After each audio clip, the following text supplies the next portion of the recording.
सभी का स्वागत है हमारे YouTube channel study with Dharmveer PD class में। फ्रेंड्स, आज हम फिर से एक नई वीडियो को लेके आ गए हैं।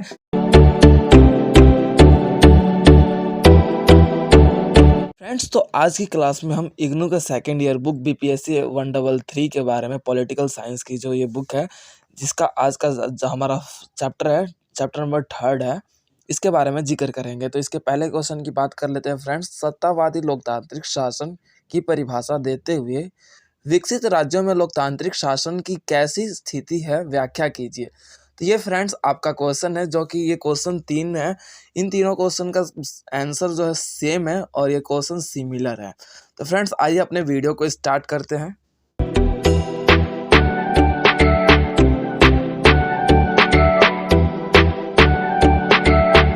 परिभाषा की बात कर लीजिए फ्रेंड्स, तो अगर हम सत्तावादी शासन की बात करते हैं तो सत्तावादी का अर्थ होता है सत्ता, यानी कि सत्ता का अर्थ होता है पार्टी, दल, संगठन या समूह, और वादी का मतलब होता है विचारधारा, अर्थात एक पार्टी समूह जब अपनी विचारधारा को लेकर राजनीति व्यवस्था में शासन करती है और वह एक सत्ता राजनीति व्यवस्था में चलाती है, तो इससे अभिप्राय ये होता है कि फ्रेंड्स, जब वो अपनी पार्टी, अपनी विचारधारा को लेके आगे बढ़ती है, तो उस परिस्थिति में सत्ता और अपनी पार्टी से जब वो आगे बढ़ती है, उसकी विचारधारा आगे बढ़ती है और वो अत्यधिक समय तक स्थिर रहती है अपनी राजनीति व्यवस्था में अपनी विचारधारा के माध्यम से, तो उसे बोला जाता है सत्तावादी शासन व्यवस्था। सत्तावादी शासन व्यवस्था में फ्रेंड्स हम ये देखते हैं कि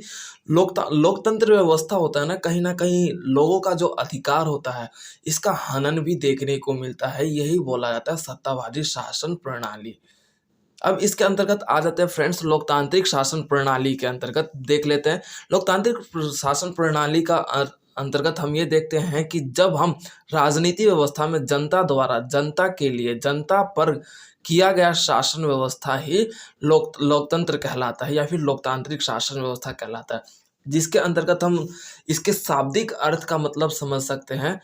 लोकतांत्रिक यानी कि लोक जमा में तांत्रिक, यानी कि लोक का अर्थ होता है लोग और तंत्र का मतलब होता है, या फिर तांत्रिक का मतलब होता है शासन, यानी कि लोगों के द्वारा किया गया शासन ही लोकतांत्रिक शासन व्यवस्था कहलाता है। जिसके अंतर्गत हम ये देखते हैं कि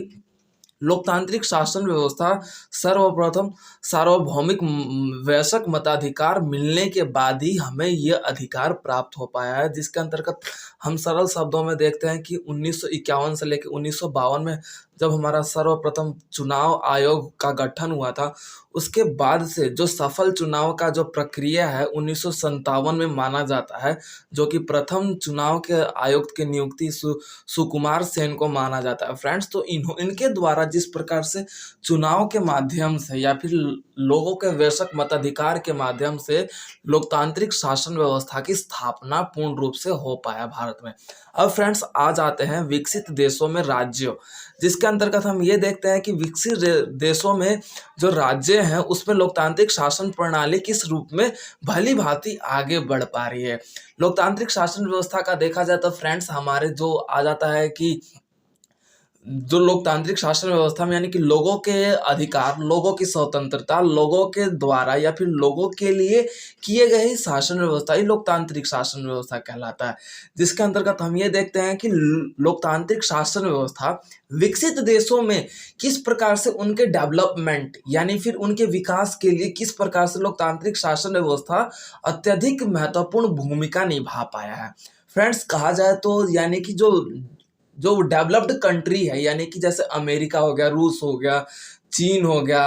आपका जापान हो गया, इनमें लोकतांत्रिक शासन व्यवस्था किस रूप में आगे बढ़ पाया है, उनके द्वारा किस रूप में ये देश अपने आप में आगे बढ़ पाए हैं, विकास कर पाए हैं, वही उसके बारे में बताया जा रहा है। तो पहला आपका आ जाता है समान अधिकार।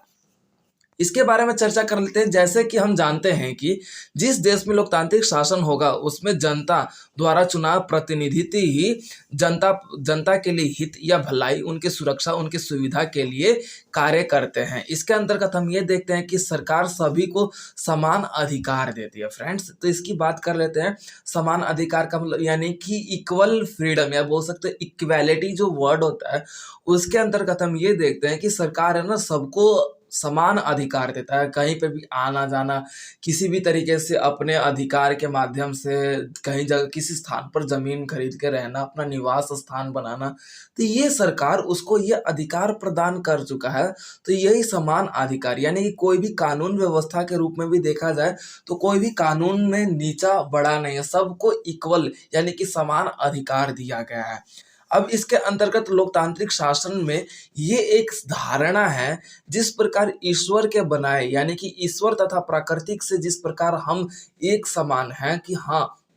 कोई भी ईश्वर जैसे जिस प्रकार से भेदभाव नहीं करता, ठीक उसी प्रकार से हमारे लोकतांत्रिक शासन व्यवस्था में सबको समान अधिकार दिया गया है, ताकि अपने अनुसार वह अपने जीवन को सफल तथा विकसित या फिर विकास स्तर की तरफ लेके जा सके। अब इसके अंतर्गत हमारे संविधान की बात कर ली जाती है कि संविधान के माध्यम से लोकतांत्रिक व्यवस्था का जिक्र किया गया है। जैसे कि बात कर ली जाए हमारे अधिकारों की, तो जो हमारे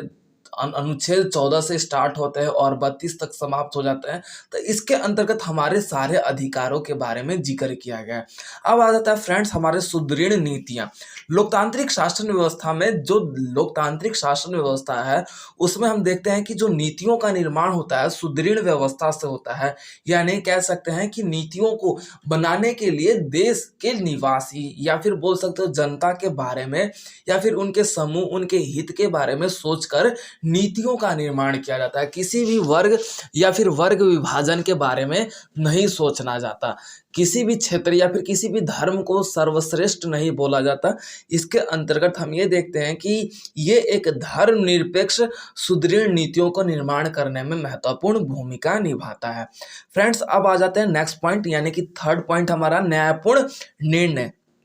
या फिर फैसले। निर्णय या फिर फैसले दोनों एक ही है फ्रेंड्स। तो अब इसमें देखने को मिलता है कि लोकतांत्रिक शासन व्यवस्था में जो नीतियों का निर्माण किया जाता है या फिर फैसले लिए जाते हैं या फिर निर्णय लिए जाते हैं, डिसीजन जो लिए जाते हैं, सभी को न्यायपूर्ण व्यवस्था को देखने को मिलता है। कोई भी कानून व्यवस्था से सर्वोपरि नहीं है, कोई भी कानून व्यवस्था के ऊपर नहीं है, सभी को एक समान दृष्टि के रूप में न्याय दिलाया जाता है। ठीक है फ्रेंड्स, तो अब आ जाते हैं जैसे कि बात कर लीजिए न्यायपूर्ण की। तो न्यायपूर्ण से ही मतलब यानी कि जो न्यायिक प्रणाली है, यानी कि बोल सकते हैं जो हमारे न्यायिक प्रणाली है, सभी को एक समान मानकर अगर कोई मुजरिम है तो उसी को सजा मिलता है, अन्यथा कोई बेगुनाह को सजा नहीं मिलता। ये हमारी न्यायिक प्रणाली के अंतर्गत देखने को मिलता है। अब आ जाते हैं friends next point, fourth point, देशों के बीच मित्रता। फ्रेंड्स लोकतांत्रिक शासन व्यवस्था में हम ये देखते हैं कि जो देश है, इसमें हमारा अभिप्राय होता है कि जब एक देश के सफल या फिर विकसित होने के बात आती है, तो देशों में जनता के बीच जो एकता या फिर मित्रता की भावना देखी जाती है। इसके अंतर्गत हमें ये देखने को मिलता है कि उनके विकास स्तर में अत्यधिक रूप में आगे बढ़ पाते हैं तथा अपने विकास स्तर को बढ़ाने के लिए महत्वपूर्ण भूमिका निभा पाते हैं। ये लोकतांत्रिक शासन व्यवस्था एक देश दूसरे देश के साथ चलने में विश्वास रखते हैं या फिर भरोसा रखते हैं, बिलीव करते हैं। इसके अंतर्गत हम ये देखते हैं कि इनमें जो भाईचारे या फिर मित्रता की भावना है, वो अत्यधिक रूप में आगे बढ़ पाती है और देश का विकास स्तर अत्यधिक रूप में आगे तेजी से बढ़ पाता है। जिसके अंतर्गत हम ये देखने को मिलता है, अगर उनकी मित्रता अच्छी पाई जाती है, तो उस व्यवस्था के कारण हमारे विश्व स्तर पर हमारे देश का पहचान भी बन पाता है। जिस प्रकार से नरेंद्र मोदी हमारे 2014 में प्रधानमंत्री बनकर हमारे सामने आ पाए और उनका सर्वोपरि जो निर्णय था कि भारत को विश्व स्तर पर एक पहचान दिलाना या फिर दूसरे देशों के साथ उनकी मित्रता करना, वो कहीं ना कहीं देशों में मित्रता की भावना को जागृत करने का एक महत्वपूर्ण उनका जरिया था, जिसके कारण आज भारत विश्व स्तर पर पॉपुलर या फिर बोल सकते हो उसका वर्चस्व एक अलग ही स्थान ग्रहण कर चुका है। फ्रेंड्स अब आ जाते हैं हमारे नेक्स्ट पॉइंट, सुरक्षा तथा सैनिक सुविधा। फ्रेंड्स, इसमें हम ये देखने को मिलता है कि जो लोकतांत्रिक शासन व्यवस्था होता है, इसमें सुरक्षा तथा सैनिक व्यवस्था का जो व्यवस्था होती है, अत्यधिक रूप में स्वतंत्रता रूप में आगे बढ़ पाता है। अब बात कर लीजिए यानी कि सैनिक व्यवस्था या फिर सैनिक सुविधा की बात कर ली जाए, तो जैसे कि आपको भी पता है फ्रेंड्स, पाकिस्तान की बात कर लीजिए। पाकिस्तान में जिस प्रकार से सैनिक व्यवस्था अत्यधिक रूप में अत्याचारी माने जाते हैं, क्रूर क्रूर होते हैं, और भारत की ही बात कर लीजिए, भारत में लोकतांत्रिक शासन व्यवस्था होने के कारण सभी को इक्वलिटी दिया गया है या फिर उनके अधिकार दिए गए हैं, तो इसमें हम सैनिकों का वर्चस्व अत्यधिक रूप में क्रूरता के रूप में नहीं देखते। तो यही होता है कि लोकतांत्रिक शासन व्यवस्था में जो सैनिकों की जो सुविधा होती है, वो लोगों के लिए, लोगों के हित के लिए तथा देश के विकास के लिए ही कार्य करती है या फिर काम करती है। फ्रेंड्स, अब आ जाते हैं हमारे नेक्स्ट पॉइंट पे, सैनिक हस्तक्षेप। सैनिक हस्तक्षेप की बात कर ले तो राजनीति व्यवस्था के अंतर्गत हम देखते हैं कि अगर राजनीति व्यवस्था अत्यधिक क्रूरता से काम करती है या फिर देश के भलाई के लिए कार्य नहीं करती या नीतियों का निर्माण या फिर कोई फैसले का निर्णय नहीं करती, तो उस स्थिति में लोकतांत्रिक शासन व्यवस्था में उन्हें अधिकार दिया जाता है कि अपने नेता या फिर राजनीति व्यवस्था पर वो आवाज उठा सके, अपनी सत्ता या फिर अपनी व्यवस्था के अनुसार वो अपनी आवाज या फिर अपने अधिकारों की मांग कर सके। जिसके अंतर्गत हमें ये देखने को मिलता है कि अगर राजनीति व्यवस्था अच्छे रूप से कार्य या फिर नीतियों का निर्माण नहीं कर रही, तो इसमें हम हमारे लोकतांत्रिक शासन व्यवस्था में हमारे सैनिकों का हस्तक्षेप भी देखने को मिलता है, जिसके माध्यम से हम ये देखते हैं कि वो जो सैनिक हस्तक्षेप हमें देखने को मिलता है, वो लोगों के लिए तथा जनता के लिए भलाई तथा उनके सुरक्षा के, उनके हित के लिए देखने को मिलता है। अब इसके अंतर्गत हम ये देखने को मिलता है कि जो लोकतांत्रिक शासन व्यवस्था में जो सैनिकों का हस्तक्षेप होता है, उनका कर्तव्य ही होता है कि जनता तथा उस देश के नागरिकों की रक्षा करना, उनको सुरक्षा प्रदान करना, जिसके कारण हम ये देखने को मिलता है कि जो राजनीति व्यवस्था अगर अच्छे से कार्य नहीं करती या फिर सुदृढ़ रूप से कार्य नहीं करती, तो सैनिक हस्तक्षेप देखने को मिलता है या फिर लोगों के द्वारा अपने अधिकारों की मांग की जाने की व्यवस्था भी देखने को मिलती है, या फिर लोग अपने अधिकारों की मांग अपने फ्रीडम या फिर अपने राइट्स के माध्यम से कर पाते हैं और राजनीति व्यवस्था का उल्लंघन या फिर उनका विरोध कर पाते हैं, जिसके कारण राजनीति व्यवस्था मजबूर हो जाती है अपनी नीतियों को सुधारने तथा उसमें परिवर्तन करने में। फ्रेंड्स, तो ये था आपके महत्वपूर्ण कारण, जिसके अंतर्गत हम ये देखते हैं कि एक देश किस प्रकार से, जो विकसित देश है या फिर राज्य है, उसमें लोकतांत्रिक शासन प्रणाली का क्या महत्वपूर्ण भूमिका होता है, उसके बारे में चर्चा किया। तो फ्रेंड्स, अब आ जाते हैं हमारे सारांश। सारांश की बात कर ली जाए तो फ्रेंड्स, हम ये देखते हैं कि जो सत्तावादी शासन होता है, सत्तावादी यानी कि सत्तावादी क्रूर पे चलता है। जैसे कि सत्ता यानी कि किसी व्यवस्था की सत्ता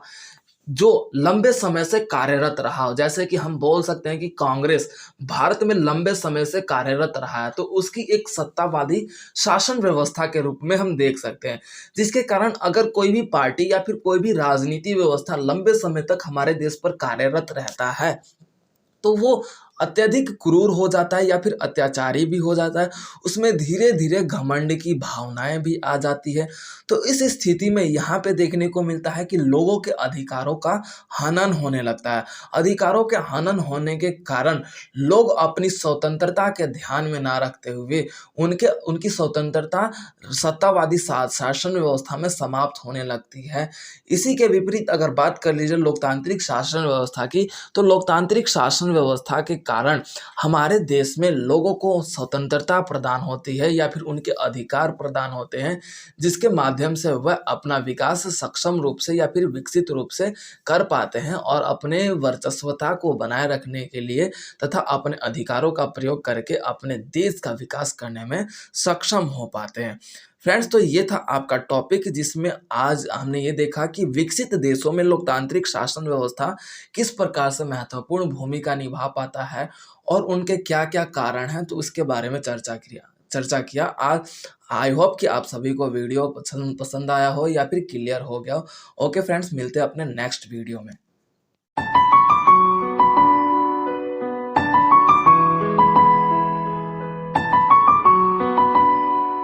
तो वीडियो को like, comment, share and subscribe करना ना भूलें।